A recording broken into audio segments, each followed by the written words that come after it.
அனைவருக்கும் வணக்கம். எல்லாரும் எப்படி இருக்கீங்க? இப்போ வந்து மீன் ஊறுகாய் எப்படி செய்யறதுன்னு நான் சொல்ல போறேன். பாறை மீன்ல நான் ஊறுகாய் செய்ய போறேன். பாறை மீன் 1 கிலோ வாங்கிட்டு வந்து நல்லா சுத்தமா கழுவி அதுல கொஞ்சமா மிளகாய் பொடி, மஞ்சள் பொடி, உப்பு சேர்த்து நல்லா மீன்ல கலந்து ஒரு 5 நிமிஷம் நல்லா ஊற வச்சுட்டு அதுக்கப்புறம் செக்ல ஆட்டின சுத்தமான நல்லெண்ணெய் 200 ml ஊத்திட்டு அதுல நம்ம ஊற வச்சிருக்கிற மீனெல்லாம் பொரிச்சு ஒரு 10 நிமிஷம் ஃப்ரை பண்ணி எடுத்து வச்சுட்டு அதுக்கப்புறம் அதே எண்ணெயிலேயே தேவையான அளவு கொஞ்சம் கடுகு பொரிஞ்சதுக்கு அப்புறமா வெந்தயம், அப்புறமா ஒரு 5 வரமிளகாய் காரத்துக்காக நல்லா டேஸ்ட் கொடுக்கும்.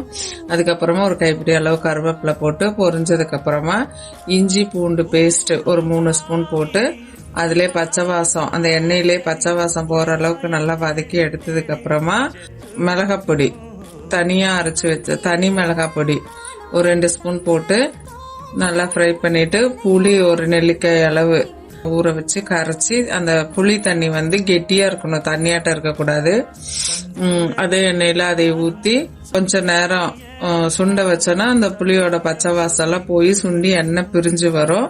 அந்த மாதிரி டைம்ல நம்ம பொரிச்சு வச்சிருக்கிற மீன் துண்டுக்குள்ள போட்டு 10 நிமிஷம் ஃப்ரை பண்ணி கொதிக்க வச்சு எடுத்துட்டோம்னா மீனெல்லாம் சாஃப்டா இருக்கும்.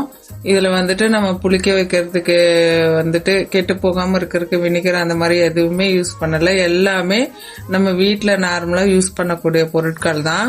ஆர்டர் பண்ணி கூட வாங்கிக்கலாம் நீங்க, சரிங்களா? ஸ்கிரீன்ல தெரியுற நம்பருக்கு நீங்க வாட்ஸ்அப் பண்ணீங்கன்னா நாங்க உங்களுக்கு கொரியர் அனுப்பிச்சு விடுவோம்.